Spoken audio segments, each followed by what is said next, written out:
నమస్తే, నేను శ్రావణి. ఎన్నికల ప్రచారానికి మరికొద్ది గంటలే మిగిలి ఉంది. మైకుల మోతలు అన్నీ కూడా మూగబోతున్నాయి. కొన్ని గంటల్లో జరగబోతున్న 2024 ఆంధ్రప్రదేశ్ ఎన్నికల సమరానికి సంబంధించి ఒకవైపు ఉత్కంఠ, మరోవైపు పార్టీలన్నీ కూడా పోలింగ్ ఏర్పాట్లు, అలాగే బూతుల దగ్గర తీసుకోవాల్సిన జాగ్రత్తలు, ఆ చర్యల్లో నిమగ్నమైపోతున్నాయి.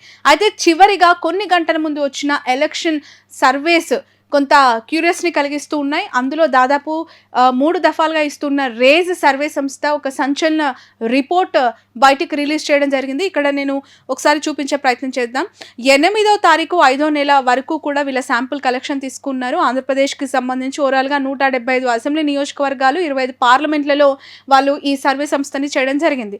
సో ఇక్కడ చూడొచ్చు, పార్టీ సీట్స్ 123 నుంచి 128 highest seats, assembly seats YSRCP గెలుచుకోబోతుంది అని చెప్పి వాళ్ళు నిన్న ఇచ్చిన సర్వేలో ఇక్కడ ఓపెన్గా వాళ్ళ ఫిగర్ని చెప్పడం జరిగింది. కూటమి బీజేపీ, టీడీపీ, జనసేన ఈ 3 ప్రధాన పార్టీలు కూటమిగా వచ్చినప్పుడు కూడా 47 నుంచి 52 ఎమ్మెల్యే స్థానాలు గెలుచుకునే అవకాశం ఉంది అని కూడా వాళ్ళు చెప్పడం జరిగింది. ఇక్కడ ఒకసారి గ్రాఫ్ని మనం చూద్దాం.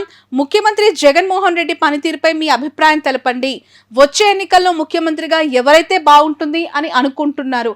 ఈ 2 ప్రశ్నలు ఆంధ్రప్రదేశ్ ప్రజలని వివిధ నియోజకవర్గాల్లో వాళ్ళు వెళ్ళి శాంపుల్ కలెక్షన్ చేస్తూ ఉన్నప్పుడు అడిగిన ప్రశ్న. దానికి బాగుంది అని చెప్పి 55.10% మంది చెప్పడం జరిగింది. పర్వాలేదు అని చెప్పి 23.30% మంది చెప్పడం జరిగింది. బాగోలేదు అని మాత్రం 14.70% చెప్పడం జరిగింది. అసలు చెప్పలేము, ఇప్పటికిప్పుడు ముఖ్యమంత్రి జగన్మోహన్ రెడ్డి పనితీరు బాగుందా బాలేదా ఈ విషయంపై మాత్రం చెప్పలేము అని చెప్పి 4.90%. ఇక వచ్చే ఎన్నికల్లో సీఎం ఎవరైతే బాగుంటుంది అని అనుకున్నప్పుడు జగన్మోహన్ రెడ్డికి 61.20% ప్రజలు మళ్ళీ సీఎం జగనే అవ్వాలి, మళ్ళీ జగన్మోహన్ రెడ్డి ముఖ్యమంత్రి అయితే బాగుంటుంది అని చెప్పడం జరిగింది. ఇక చంద్రబాబు విషయానికి వస్తే 31.50% మంది ప్రజలు ఆంధ్రప్రదేశ్లో చంద్రబాబు సీఎం అయితే బాగుండు అనే అభిప్రాయాన్ని వ్యక్తం చేశారు. ఇతరులు అంటే చాలామంది ఇక ఏ పార్టీకి ఓటు వేయాలో తెలియక, ఏ పార్టీని నమ్మాలో తెలియక, లేదంటే ఇండిపెండెంట్గా సీఎం అభ్యర్థిని చూడాలి, చంద్రబాబా, పవన్ కళ్యాణ, లేదంటే బీజేపీ నుంచి పురంధేశ్వర్య, లేదంటే షర్మిలనా, జగన్మోహన్ రెడ్డి, ఇలా అన్ని క్వశ్చన్స్కి అతీతంగా ఇతరులను ఇందులో మెన్షన్ చేశారు కావచ్చు. 7.30%గా కూడా ఫిగర్ని ఇక్కడ ఇవ్వడం జరిగింది. ఇక ఓట్ షేర్ ఇండివిజువల్ పార్టీస్కి సంబంధించి ఓవరాల్గా ఆంధ్రప్రదేశ్ రాష్ట్రంలో ఇప్పటికిప్పుడు ఎన్నికలు జరిగితే వైఎస్ఆర్సీపీ 49.8% ఓట్లని నమోదు చేసుకునే అవకాశం ఉంది. రాష్ట్ర వ్యాప్తంగా 49.8% ఓట్లు వచ్చే అవకాశం ఉంది అని చెప్పి ఈ రేస్ సర్వే సంస్థ చెప్తుంది. టీడీపీ, జనసేన, బీజేపీ కూటమికి 45.3% మాత్రం ఓట్ షేర్ నమోదయ్యే అవకాశం ఉందని చెప్తున్నారు. అదర్స్లో 2.0% ఇచ్చారు. Can't say voting on bad wagen effect అని చెప్పి ఇప్పటికిప్పుడు చెప్పలేము అనే వాళ్ళు 2.9%గా ఉన్నట్లు చెప్తున్నారు. ఇక్కడ చూడొచ్చు, వైఎస్ఆర్సీపీకి కూటమికి మధ్యలో దాదాపు 3.5% మాత్రమే డిఫరెన్స్ ఇచ్చారు ఈ రేజ్ సర్వే సంస్థలు. ఒక ఫిగర్ ఇవ్వాలి అంటే కనుక 49 నుంచి 4% మాత్రమే డిఫరెన్స్ ఉంది అని చెప్తున్నారు. Vote share as on 8th మే వరకు చూస్తే పూర్తిగా వైఎస్ఆర్సీపీకి 49% వాళ్ళు ఇక్కడ ఇవ్వడం జరిగింది. ఆంధ్రప్రదేశ్లో సగానికి సగం మంది, ఒక 1% అటు ఇటుగా వైసీపీని మళ్ళీ అధికారంలోకి తీసుకురావడానికి ఇష్టంగా ఉన్నట్లు చూపిస్తున్నారు.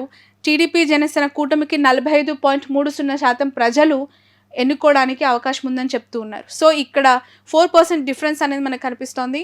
2% అదర్స్లో ఉన్నారు. ఇప్పటికిప్పుడు చెప్పలేము అనేవాళ్ళు 2.90%లో ఉన్నారు. ఇక పార్లమెంట్ వైజ్గా సీట్ షేర్ ఒకసారి మనం చూడొచ్చు. శ్రీకాకుళంలో 7 నియోజకవర్గాల్లో వైసీపీ 5 గెలుస్తుందని చెప్తూ ఉన్నారు. విజయనగరంలో 7 సీట్లకు 6 YCP, TDP, Janasena, BJP alliance 1 అని చెప్తూ ఉన్నారు.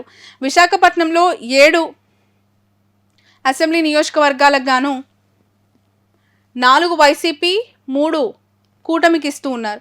అనకాపల్లి వెరీ ఇంట్రెస్టింగ్ ఇక్కడ మనకు కనిపిస్తోంది. వెరీ టఫ్ ఫైట్ ఉంది అలయన్స్కి. అలాగే అక్కడున్న టీడీపీ, జనసేన, కమ్మ, కాపు, అలాగే రాజులు, ఇవన్నీ వెలమ సామాజిక వర్గం కూడా ఉంది. చాలా మెజారిటీ ఆఫ్ ద సామాజిక వర్గాలు అక్కడ ఇన్ఫ్లుయెన్స్ చేస్తూ ఉంటాయి. చాలా డామినేటింగ్ ఎంపీ కాన్స్టిట్యున్సీ అని కూడా మనం చెప్తూ ఉంటాం. అలాంటి చోట 3 వైసీపీకి ఇచ్చారు, కూటమికి 4 ఇచ్చారు. అరకులో వైసీపీకి 7, టీడీపీ కూటమికి 0 ఇచ్చారు. అంటే అరకు పార్లమెంట్లో ఏడుకు 7 గంపగుత్తగా వైఎస్ఆర్సీపీ క్లీన్ స్వీప్ చేయబోతూ ఉన్నట్లుగా కూడా రేజ్ సర్వే సంస్థ చెప్తుంది. కాకినాడలో వైసీపీకి 3 ఇస్తే కూటమికి 4 ఇచ్చారు. అమలాపురంలో వైసీపీకి 3 ఇస్తే కూటమికి 4. రాజమండ్రిలో కూడా 7కు గాను 6 వైసీపీకి ఇచ్చారు, 1 మాత్రమే కూటమికి ఇచ్చారు. రాజమండ్రి కూడా వైసీపీ క్లీన్ స్వీప్ చేసే దిశగా కూడా ఉందని చెప్పి రేజ్ చెప్తోంది. నర్సాపురం విషయానికి వస్తే 4 వైసీపీకి ఇచ్చారు, 3 కూటమికి ఇచ్చారు. ఏలూరు విషయానికి వస్తే 7కు 7 ఏలూరు పార్లమెంట్లో వైసీపీ క్లీన్ స్వీప్ చేయబోతుంది అని కూడా చెప్తున్నారు. మచిలీపట్నంలో 5 వైసీపీకి ఇస్తే 2 కూటమికి ఇచ్చారు. విజయవాడలో 6 వైసీపీకి ఇస్తే 1 కూటమికి ఇచ్చారు.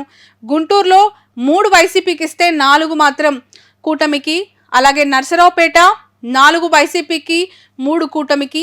బాపట్లలో 4 వైసీపీకి 3 కూటమికి. ఒంగోలు 7కు 7 వైఎస్ఆర్సీపీ క్లీన్ స్వీప్ చేయబోతున్నట్లుగా రేజ్ సర్వే సంస్థ చెప్తుంది. ఒంగోలు మనందరికీ తెలుసు, అక్కడ బాలినేని నియోజకవర్గం, అది బాలినేని శ్రీనివాస్ రెడ్డి, ఇప్పుడు చెవిరెడ్డి భాస్కర్ రెడ్డి అక్కడ బరిలోకి దిగారు. ఇక నెల్లూరు విషయానికి వద్దాం. 7 సీట్లకు గాను 5 వైసీపీ గెలుస్తుంది అంటున్నారు రేజ్, అలాగే 2 కూటమికి ఇస్తూ ఉన్నారు. తిరుపతిలో 6 వైసీపీ గెలిస్తే 1 కూటమి గెలుస్తుందని చెప్తూ ఉన్నారు.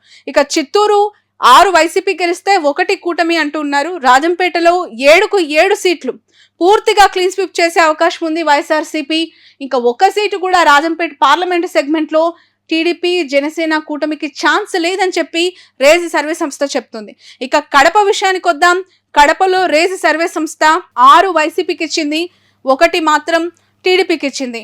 అసలు కడప అంటే వైఎస్ఆర్సీపీ అంటే కడప జగన్మోహన్ రెడ్డికి ఒక బలమైన నియోజకవర్గం కడప పార్లమెంట్. అలాంటి పార్లమెంట్లో 1 నియోజకవర్గం కూటమికి వస్తుంది అనేది చాలా ఇంట్రెస్టింగ్గా కనిపిస్తోంది.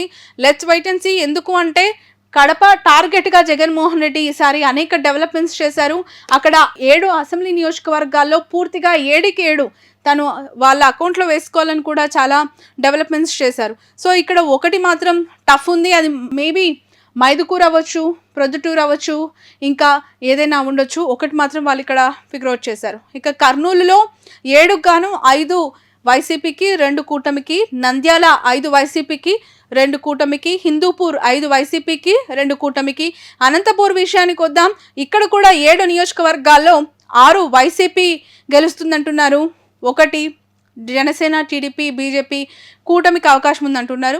ఓవరాల్గా 175 అసెంబ్లీ సీట్లలో 128 వైసీపీకి, 47 కూటమికి వస్తుంది అని చెప్పి ఇక్కడ వాళ్ళు చెప్తూ ఉన్నారు. Assembly wise winnowing parties for upcoming elections 2024. So శ్రీకాకుళంలో ఏ పార్టీ, అక్కడ అభ్యర్థి ఎవరు, అక్కడున్న టాప్ క్యాస్ట్లు అంటే వాళ్ళ సామాజిక వర్గాలు. ఈ రేజ్ సర్వే సంస్థ ఒక డిఫరెంట్ ఆఫ్ శాంపుల్ కలెక్షన్ చేస్తూ ఉంటుంది. గతంలో కూడా మనం ఇదే మాటని ప్రస్తావించాము. అనేక సర్వే సంస్థలు వెళ్తాయి గ్రౌండ్లో, వాళ్ళు అనుకున్న క్వశ్చనర్ని చాలా డిఫరెంట్గా శాంపుల్ కలెక్షన్ చేస్తూ ఉంటాయి. కొంతమంది ఫోన్లు, కొంతమంది ఎస్ఎంఎస్లు, కొంతమంది డైరెక్ట్ 1-on-1 వెళ్ళి శాంపుల్ కలెక్షన్ చేస్తూ ఉంటారు. కానీ రేజ్ ఈజ్ వెరీ డిఫరెంట్. ఆ రేజ్ సర్వే సంస్థ క్యాస్ట్లకు అతీతంగా, కులాలు, సామాజిక వర్గాలకు అతీతంగా వాళ్ళ శాంపుల్ కలెక్షన్ ఉంటూ ఉంది. అఫ్కోర్స్ ఇక్కడ ఒక చిన్న ఎగ్జాంపుల్ చెప్పొచ్చు. ఇచ్చాపురం, పలాస ఈ 2 నియోజకవర్గాల్లో వైఎస్ఆర్సీపీ వస్తుంది అధికారంలోకి అని చెప్పి ఆయన తన సర్వేలో రిజల్ట్ ఇచ్చారు. అక్కడున్న పెద్ద కులాలేంటి, పెద్ద సామాజిక వర్గాలు, డామినేటింగ్ క్యాస్ట్లు ఏంటి అనేది రెడ్డిక, యాదవ, అగ్నికుల క్షత్రియ, కళింగ, వడబలిజ, పల్లి యాదవ, వడబలిజ, కళింగ, సవరాస్, కొప్పు సవరాస్. సో ఈ 5 సామాజిక వర్గాల యొక్క డామినేషన్ ఈ ఏరియాలో ఎక్కువగా ఉంటుంది. ఆ సామాజిక వర్గాలకి సంబంధించిన వాళ్ళ ఓట్ షేర్ ఇన్ఫ్లుయెన్స్ చేస్తుంది. కాబట్టి ఈ 2 సీట్లు గెలవడంలో ఈ క్యాస్ట్ల యొక్క ఇంపాక్ట్ ఎక్కువగా ఉంటుంది అని చెప్తున్నారు. వేరాజ్ టెక్కలి మనందరికీ తెలుసు, అచ్చెన్నాయుడు కంచుకోట, అచ్చెన్నాయుడు ఎప్పుడు కూడా అక్కడ గెలుస్తూ ఉన్నారు. అక్కడ ఆయన క్లియర్ కట్గా గెలుస్తారు అని చెప్పి రేసి చెప్తోంది. అక్కడున్న కళింగ, యాదవ, రెడ్డిక, పోలినాటి, వెలిమ, మాల ఈ 5 సామాజిక వర్గాలు ఈ నియోజకవర్గంలో ఇన్ఫ్లుయెన్స్ చేస్తాయి. టెక్కలిలో అచ్చెన్నాయుడు టీడీపీ నుంచి గెలిచే అవకాశం ఉందని చెప్పి రేస్ చెప్తుంది. సో ఇలా 175 నియోజకవర్గాల్లో ఎక్కడెక్కడ వైసీపీ వస్తుంది, ఏ కులాలు అక్కడ ఇంపాక్ట్ చేస్తున్నాయి అనేది కూడా ఈ రేస్ సర్వే సంస్థ ఇవ్వడం జరిగింది. Very interesting factor. జనసేన బోని కొట్టబోతోంది. జనసేన ఇక్కడ ఈ 2024లో అనకాపల్లి నుంచి తన విజయాన్ని నమోదు చేసుకునే అవకాశం ఉంది. మొదటగా అనకాపల్లి అక్కడ మనం చూస్తే కాపు, గవర, యాదవ, తూర్పు కాపు, మాల ఈ 5 సామాజిక వర్గాల యొక్క డామినేషన్ ఎక్కువగా ఉంటుందని చెప్తున్నారు.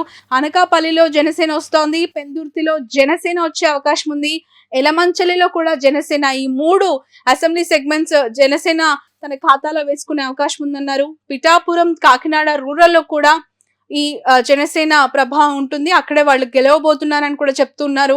రాజోల్లో కూడా జనసేన పార్టీ అసెంబ్లీలో అడుగు పెట్టబోతోంది. జనసేన తరపున క్యాండిడేట్ వరప్రసాద్ గెలిచే అవకాశం ఉంది అని కూడా రేజ్ సర్వే సంస్థ చెప్తుంది.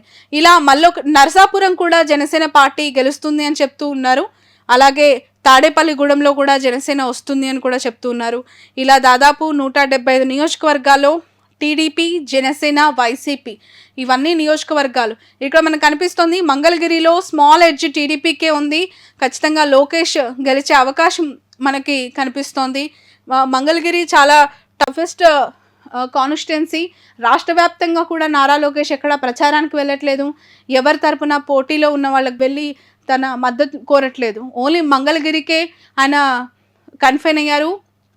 పార్టీనంతా కూడా వదిలేసి కేవలం బాబు, పవన్ కళ్యాణ్ పొత్తులో ఉన్నందుకు ఈ ఇద్దరు రాష్ట్ర వ్యాప్తంగా ప్రచారం చేస్తున్నారు. కానీ మంగళగిరిలో లోకేష్ మాత్రం ఇంటింటికి కూడా డోర్ టు డోర్ క్యాంపెయిన్ చేస్తూ నారా బ్రహ్మని, లోకేష్ ఇద్దరు కూడా కలిసికట్టుగా మంగళగిరిలో గెలవాలి, మంగళగిరిను ఆ సీటును కైవసం చేసుకోవాలి అనే ఉద్దేశంతో చాలా స్పెషల్ ఫోకస్ పెట్టారు.